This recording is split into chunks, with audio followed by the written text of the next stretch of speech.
welcome everybody. Paul just reminded me a few minutes ago that in 2003, when we had a previous Frontiers meeting here, that I was Mark, I was the local organiser, and that only seems like yesterday. And it's great to see some old faces, or no, we won't call them old faces, but familiar faces, and some new faces again. So welcome to everybody. I want to talk to you a little while about indoor air quality at home and in school. And you probably know, or you may not know, but there is a very strong correlation between air pollution and adverse health effects. And you're all too young to remember 1952, but you may have seen pictures of the London smog episodes in 1952, and maybe some of you were around for the Dublin smog episode in January 1982.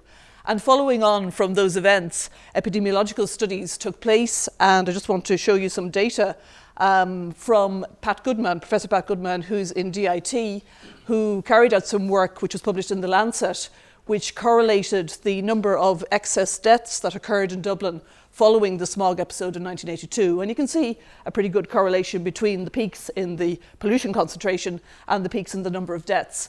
And this was new for Ireland. This is very new data for Ireland, but it wasn't new data internationally. The Six Cities study is a long-term study. The data is still being analysed from this. A huge amount of data was generated, which was initiated by the School of Public Health in Harvard University in the 1970s.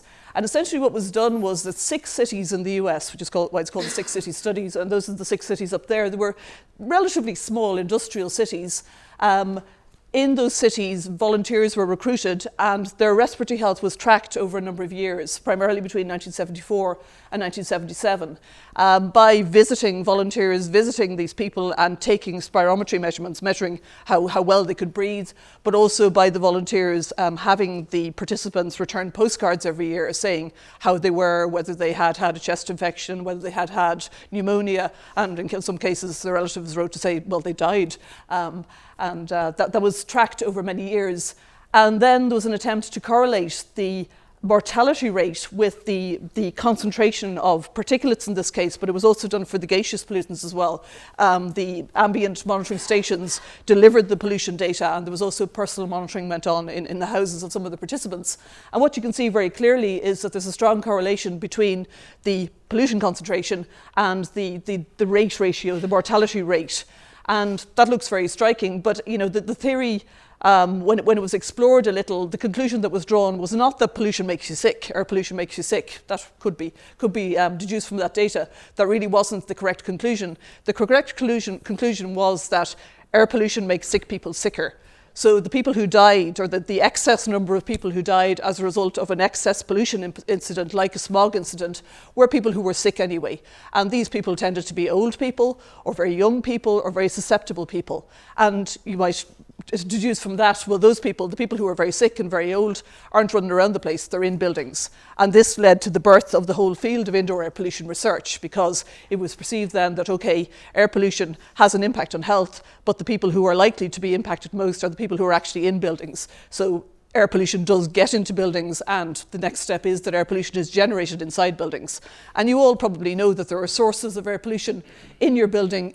Some of you smoke, we all cook, some of us have animals, some of us have plants. All of these things generate air pollution indoors in particulate and gaseous form. But don't be fooled in thinking that you're inside your building. You're protected from outdoor air pollution. You're not. Vehicle emissions will penetrate into your building structure. Industrial emissions will penetrate into your building structure too. So the building structure is quite permeable to a whole variety of gaseous and particulate pollutants. And this is of concern because we spend a phenomenal amount of time in the indoor environment. And this is a result based on a national American survey from the early 2000s, but similar surveys show the same pattern. In the developed world, we spend between about 88% and 90% of our time in the indoor environment, be it at home, be it at school, be it in other workplaces, or be it in transport, in enclosed vehicles like cars. And in all those environments, we're subject to indoor air pollution. So it is an area of concern. Just to run through some of the pollutants that one is exposed to, in the home, for example, if we have heating sources, if we have cooking sources, you would be exposed to various gases such as carbon monoxide, nitrogen dioxide and sulfur dioxide. They always arise as a result of combustion. Some of those things also arrive from vehicles. Nitrogen dioxide, sulfur dioxide, benzene particularly would arise from the exhausts of vehicles. And if the vehicles are close to buildings, or if a vehicle is idling outside a school, for example, there is potential for that pollutant to penetrate into the environment. Tobacco smoking has a whole variety of pollutants associated with it. VOCs are volatile organic compounds, and PAHs are polycyclic aromatic hydrocarbons, and your average cigarette will have hundreds of those in a kind of cocktail of noxious gases and vapours that come out of your cigarette end. Nitrogen dioxide is another chemical that evolves from tobacco smoking, as is carbon dioxide also. And then other chemicals which are familiar in the indoor environment are formaldehyde, which is associated with furnishing materials, particularly if you put in a new carpet, excuse me, or new laminate type wood materials. The wood material itself and the glues that stick it together often outgas formaldehyde for some time after the material is put in. Ozone is prevalent in the indoor environment. If you've got, for example, in a school office, you might have a photocopier. Ozone evolves from that. And then radon is a feature. I'll talk a bit more about radon in a little while. Radon is a feature of all our environments, particularly in Galway. We're quite radon conscious. There's quite high concentrations of radon in some parts of Galway. It's a gas that evolves into the environment from granite rock and penetrates into buildings too. So that's just a kind of a summary of the gaseous pollutants that evolve in the indoor environment. And I'll talk about some more of these in a little bit more detail. The health effects associated with these, the carbon-related compounds, the carbon monoxide and the carbon dioxide, are asphyxiant, have asphyxiant properties. The nitrogen dioxide, sulfur dioxide and ozone are respiratory irritants, and some of these chemicals are known carcinogens. Benzene and a lot of the VOCs are known carcinogens, and obviously certain thresholds need to be met in order for these health effects to be induced in many cases, but they are prevalent in our indoor environment. So that's just a summary of the gases that we'll come across. The particles that we'll come across, well, there are lots of particulate categories in our indoor environment. We don't use lead paints anymore, but that doesn't mean to say that there aren't surfaces that are painted with lead paint, which can chip away and get into our airstream. In the indoor environment, there are many, many bacteria, fungi, and viruses, and they mostly evolve from people. And we emit 37 million bacteria per hour. So remember that next time you shake hands with the person beside you. And there was a very nice study done in Finland about 15 years ago, where a group of school children were put into a room where the air had been filtered and cleaned. And then an hour later, they made a microbial analysis of the room, and there were 142 different types of bacteria in the room. So that's what you're up against every day, guys. When we cook, our food is good for us, but the chemicals that are entered into the air as a result of the combustion process are not necessarily good for us. And there may be organic compounds associated with the smoke coming from our cooking process, which we can inhale and which have an injurious effect on our health. Some of you smoke, I won't say any more about that. In the indoor environment, you may have pets, and the animal dander from the pet, particularly when the animal washes itself, the allergen associated with the saliva can cause allergenic effects. And that's a picture of some asbestos fibres there in the corner. Again, we don't use asbestos anymore in building materials, but that's not to say that there isn't a lot of asbestos around. There's plenty of it in this university. If it's not disturbed, it's not a problem. If it is disturbed unintentionally, well, the asbestos fibres in the airstream do cause. There's no threshold for asbestos exposure. Any exposure to asbestos is associated with the risk of cancer.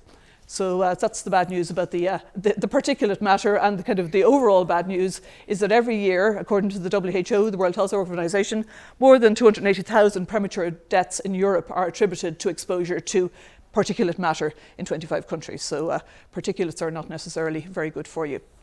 So that's all the bad news.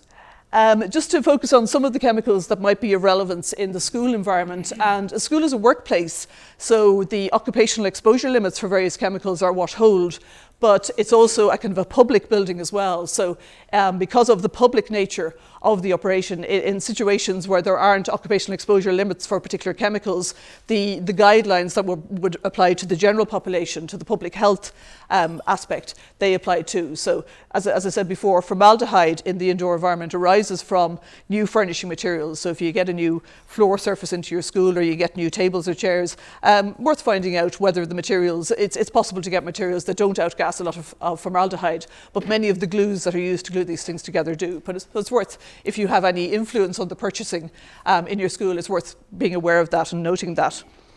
Some of the gases that can penetrate into your school environment arise from vehicular emissions. And in the UK, there's a very active Twitter campaign called Drop Off, Switch Off, encouraging parents when they drop their kids to school to turn off their engine, because idling engines do contribute a lot to respiratory exposure to chemicals such as benzene, which is a carcinogen, and to nitrogen dioxide as well. So those of you who work in urban schools, maybe it's of relevance, maybe worth considering whether this has an impact on the air quality in your schools. So maybe worth considering. So benzene will be one of these chemicals, and NO2 would be one of the other ones. So I won't go into that in too much detail. Apart from the kind of the nasty chemicals in the air that have a kind of a defined effect on your respiratory health, you're probably well aware that if you're in a stuffy environment yourself, you don't function so well. And there have been studies that have been undertaken. This is a study, one of many, which carried out a series of work activities, simulated work activities, with a series of volunteers in different environments where there were different levels of air pollution. And there was a clear correlation between the concentration of pollution in the air, or the degree of air freshness that there was, and the productivity of the person. And carbon dioxide is a chemical which, until it reaches very high levels, is not going to cause you a problem. But you all know yourselves, if you've been in a stuffy classroom, you don't feel very productive, and neither do your students. And this shows you some carbon dioxide concentrations in school environments in the US. And you'll see the peaks at the various days. And sometimes in the middle of the peaks, you see a dip here. And that dip is when you go outside at lunchtime or whatever. So there's a big concentration in the morning, and then a dip, and then a big concentration in the afternoon. Typically, the carbon dioxide concentration in Galway at the moment outside is about 400 ppm, and already in this room, I would be guessing, if I was to sniff the air, I'd say you're heading for about 1,000 now. And if we spent the morning in here, I'd say by the end of the morning, we're probably at about 1,500 ppm. And that's not an issue from a health point of view, except that you probably will start to feel fairly sluggish in that sort of environment. And the way to deal with that is obviously to ventilate, ventilate, and ventilate. And that is where we come into a problem. We come into a balance problem, because the Energy Performance Building Directive, because of our use of CO2 for heating our buildings, for energy usage in our buildings, leads to a lot of CO2 production in the environment. And we are now subject to a directive from Europe which says we have to set minimum energy standards for our buildings. So for new builds, according to the technical guidance document of the building regulations, there is a minimum, what's called an air permeability set. This is for a new build in this country. So there's a consciousness about energy conservation in buildings, and that leads on to a consciousness about insulating and tightening up our buildings, which, as you might expect, means that there's a kind of an enclosing of the pollution that's in there, this trapping of pollution, or potential for trapping of pollution into the building, which is a bit of a concern. So at the moment, residential buildings in Ireland, according to the SAI, account for 27% of Ireland's CO2 production, which is quite a large proportion. And because of that, because our building stock is primarily built, we're not building too many new buildings, homeowners are encouraged to retrofit buildings to improve the energy rating. And according to programmes such as the Better Energy Programme from SAI, more than 300 million has been spent in retrofitting our buildings, bringing them up to energy efficient standard. That's by putting in insulation, either external or internal insulation, by fitting new windows and doors, and by putting in more efficient boilers. Those are the general processes by which we make our buildings more energy efficient. And that's all very fine, but in conjunction with that, it's important that we ventilate our buildings. And it's all very well getting our buildings warmer, getting our buildings more insulated. But many studies, and this is just a snapshot here of studies in the indoor domestic environment, but also in the school environment, which show that as a result of retrofit, things haven't necessarily improved from the air quality point of view, because there hasn't been an appropriate level of ventilation put in to balance the fact that we're making our buildings more energy efficient. So ventilation, ventilation, ventilation is really the take-home message from this. So in retrofitting your building and making your building tighter, you must balance it with appropriate levels of ventilation. Otherwise, there potentially will be a greater air pollution problem. I'm involved in studies funded by the EPA and with some support from SAI as well, with my colleague Dr. Marie Coggins. We're supervising a PhD student, Anya Broderick, who's looking at this very issue. She's looking at indoor air quality, thermal comfort and occupant behaviour in energy efficient homes. So what she's doing is, we're just at the pilot stage at the moment, we're analysing 3-bedroom semi-detached houses which are about to have retrofit done to them in terms of insulation and new windows and doors. And this is an estate in Mulhudert in Dublin, which Anya analysed in May this year, and she's going back there next month after retrofit. And we're looking at various pollutants there. So that's where we are with that at the moment. So we'll be able to report back in subsequent years on how the retrofit went. Just to say a word about radon in schools, this is an example of a situation where schools have undergone retrofit to reduce an air pollutant. And just to make you aware of what's gone on regarding radon in schools, radon in terms of radiation in our environment is the most significant radiation that we are exposed to. It's the big red block up there. And it's associated in Ireland with approximately 195 of the 1,500 cancer deaths in Ireland every year. So it's a pollutant of great concern to us. In homes, the level at which we start to get worried is 200 becquerels per cubic metre, and the same level is applied to schools. And workplaces, other workplaces have a higher level, but schools tend to go with the kind of public health level rather than the industrial level. So between 1998 and 2000, radon was measured in pretty much all primary and secondary publicly funded schools in Ireland. And the average radon concentration was 93 becquerels per cubic metre, but there were many schools identified with a much higher level of radon than that. And those schools, that's the full report if you want to look at it on the EPA website for that result of the National Radon Survey. And you can actually get your radon data would have been sent out to your school at the time, but that was 10 years ago. So if you don't have access to your radon data, please contact the EPA and they'll give it to you again, because they're willing to put that data out. They'd like schools to be aware of what their radon concentrations are. In schools that had high levels of radon, there were active sumps put in some of them, and additional ventilation put in some of them. And so you can read all about that in the report. And for those schools that had active sumps put in, it's recommended that retesting takes place every 5 years, so that's important to do that. It also is important to, if any new building work has gone in the school, if there's been extension or new doors and windows for any other reason, it's important to get the school retested. So maybe you can take this back to your schools, that there's funding from this from the Department of Education. They will pay for the radon analysis to be done, so that's a message to take away with you. In terms of what you can do, and I've gone just a few more minutes, Mark, in terms of what you can do in terms of measuring air quality in your school, both in terms of knowing what's there and also from a student project point of view, there are some air quality resources on the Green Schools website, just in terms of ideas of what you can do in terms of measuring air pollution. Just to give you some examples of what one can do, it's all gone very appy these days. You can get an app for your smartphone which will allow you to measure carbon dioxide, and it works on the basis of, it's an optical sensor which you apply to your phone, and it works on the basis that carbon dioxide absorbs light preferentially at 4.2 microns. So it will look at the absorption of light by this optical sensor, and you can measure the carbon dioxide concentration with that. So that's the website there. It's a Finnish website. You could have a look at getting one of those apps. You can buy, I took the endorsement away there because I was conscious that there were some suppliers of educational equipment here. And this is just a kind of an example of a kind of kit that you can buy for air quality analysis to measure particulates in the environment and also ozone in the environment. That's the price tag there. So you're talking about €100 for a kit like this. You can also make your own. If you look at science fair sites on the internet, you'll see lots of examples where petroleum jelly is primarily the medium that's used. If you smear petroleum jelly on pieces of card or various sheets and leave them to settle, if you come back in a couple of days, they'll have gone black because of the level of air pollution on them. You can look at them under the microscope. So there's simple things that can be set up there. There's also a recipe for making ozone monitoring strips. I'll put these slides up so you can take down the recipe if you want. But basically, it involves corn flour, and you can make your own ozone monitoring strips. So if you want to do it on the cheap, that's the way to do it. You can also buy syringes for pumping gas out of the air, various different indicator tubes to look at all the different gases that I mentioned in the air. So that's possible as well. Again, you're talking about €100-150 there. Just to finally say a word, and I'll stop after that. Sorry, this is so fast, I didn't realise it's so much to get through. Citizen science is the new way of doing science. This is all about the public taking samples in the environment and then reporting back to a kind of a centralised cloud-based database of their findings.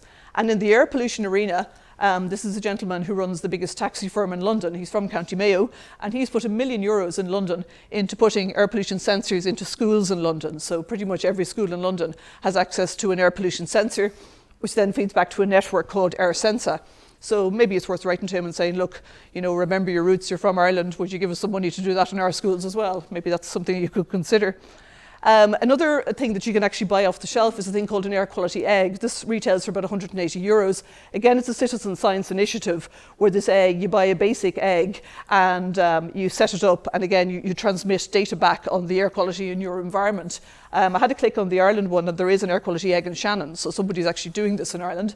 That's about €180 for the basic model, but you can buy add-ons for that model to monitor particular pollutants, and you can buy them in electronic kit format, so you can buy the Arduino boards and everything else that goes with that. So for those teachers who are interested in transmitting electronic knowledge to their pupils, that might be something that's worth investing in, this air quality egg. And finally, this is something called iSpec, which is similar to the carbon dioxide monitor. It's a device, again, that you attach to your iPhone, and actually I have one here. The EPA gave me one to play with, but I don't have an iPhone, so you can have a look at it at the coffee break. But basically, it works on the basis of polarization. The idea is that you take a picture of blue sky, which is an issue in Ireland in finding a section of blue sky. But you take a picture of blue sky, and it works on the basis that it analyzes the spectrum and analyzes the degree of polarization of the light that occurs, and from that can infer information about the size of the particles and the chemical composition they claim of the particles as well. It'd be interesting to put that to the test. So that's what's inside it. So as I say, anybody who wants to look at it can look at it here. So I'm sorry, that was very, very fast, but that's to just give you some examples of what's in the air we breathe, and maybe what you can do in terms of monitoring and finding out about what's there. And I suppose the take-home message is what your granny said was right, that fresh air is good for you. So thank you very much.